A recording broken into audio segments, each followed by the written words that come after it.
Justice Shekhar Kumar Yadav Allahabad high court में जज हैं। वो रविवार को विश्व हिंदू परिषद के एक कार्यक्रम में शामिल हुए थे। इस मौके पर उन्होंने यूनिफॉर्म सिविल कोड यानी कि यूसीसी के मुद्दे पर कहा, हिंदुस्तान में रहने वाले बहुसंख्यक के अनुसार ही देश चलेगा। जस्टिस शेखर यादव का कहना था कि एक से ज्यादा पत्नी रखने वाले, तीन तलाक और हलाल के लिए कोई बहाना नहीं है और अब ये प्रथाएं नहीं चलेगी। जस्टिस यादव की इस स्पीच से जुड़ी वीडियो सोशल मीडिया पर खूब वायरल हो रहा है और अब उन्हें आलोचनाओं का भी सामना करना पड़ रहा है। हालांकि बीबीसी से बातचीत के दौरान जस्टिस शेखर यादव ने कहा कि उनके बयान को तोड़ मरोड़ कर चलाया जा रहा है। अब पूरा मामला क्या है ये भी जान लेते हैं। रविवार यानी कि 8 दिसंबर को विश्व हिंदू परिषद के विधि प्रकोष्ठ यानी कि लीगल सेल में इलाहाबाद हाई कोर्ट के लाइब्रेरी हॉल में एक कार्यक्रम का आयोजन किया था। इस कार्यक्रम में जस्टिस शेखर यादव के अलावा इलाहाबाद हाई कोर्ट के एक और मौजूदा जज जस्टिस दिनेश पाठक भी शामिल हुए थे।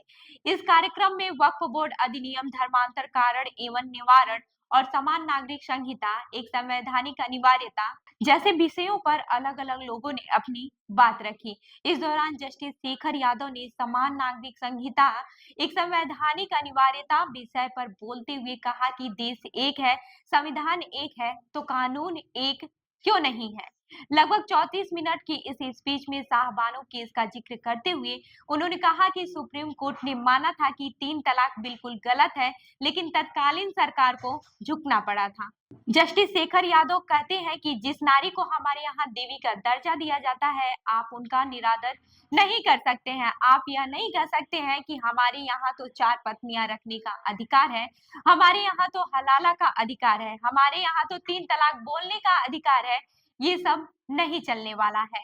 अपनी स्पीच के दौरान जस्टिस यादव ने मुस्लिम पर्सनल लॉ बोर्ड की जमकर आलोचना की।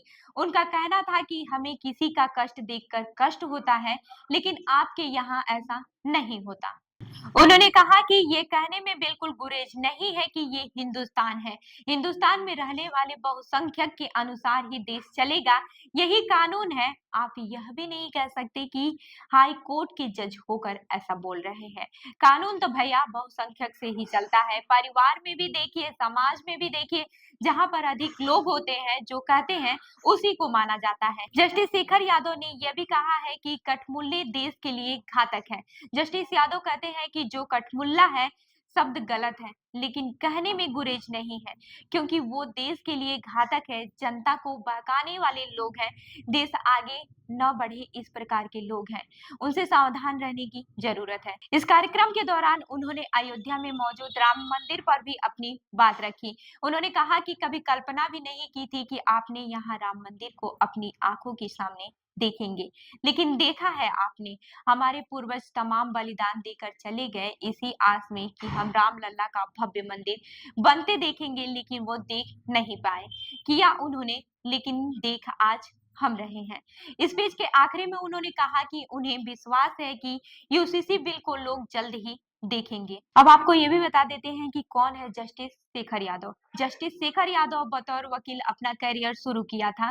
साल 1988 में उन्होंने इलाहाबाद यूनिवर्सिटी से कानून की डिग्री ली और साल 1990 में वकालत शुरू की। उन्होंने इलाहाबाद हाई कोर्ट में सिविल और संवैधानिक मामलों में प्रैक्टिस की थी। शेखर यादव ने हाई कोर्ट में राज्य सरकार के अपर शासकीय अधिवक्ता और अस्थायी अधिवक्ता के पद पर काम किया है। इसके अलावा केंद्र सरकार के अस्थायी अधिवक्ता और रेलवे के वरिष्ठ अधिवक्ता के पद पर भी काम कर चुके हैं। दिसंबर 2019 में जस्टिस यादव ने एडिशन जज के रूप में शपथ ली और 26 मार्च 2021 को हाई कोर्ट में अस्थायी जज बने।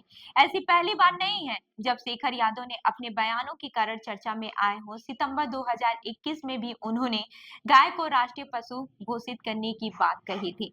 तब कथित गोकशी के एक मामले में सुनवाई करते हुए उन्होंने कहा था, वर्तमान हालात को देखते हुए गाय को राष्ट्रीय पशु घोषित कर देना चाहिए और गाय की सुरक्षा को हिंदू समाज का मूलभूत अधिकार बना देना चाहिए, क्योंकि हम जानते हैं कि जब एक देश की संस्कृति और विश्वास को ठेस पहुंचती है तो देश कमजोर होता है। जस्टिस यादव यह भी दावा कर चुके हैं कि गाय एकमात्र पशु है जो ऑक्सीजन छोड़ती है। वहीं दिसंबर 2021 में उन्होंने चुनावी रैलियों में होने वाली भीड़ को रोकने के लिए भी प्रधानमंत्री नरेंद्र मोदी और चुनाव आयुक्त को यूपी चुनाव टालने का भी सुझाव दिया था।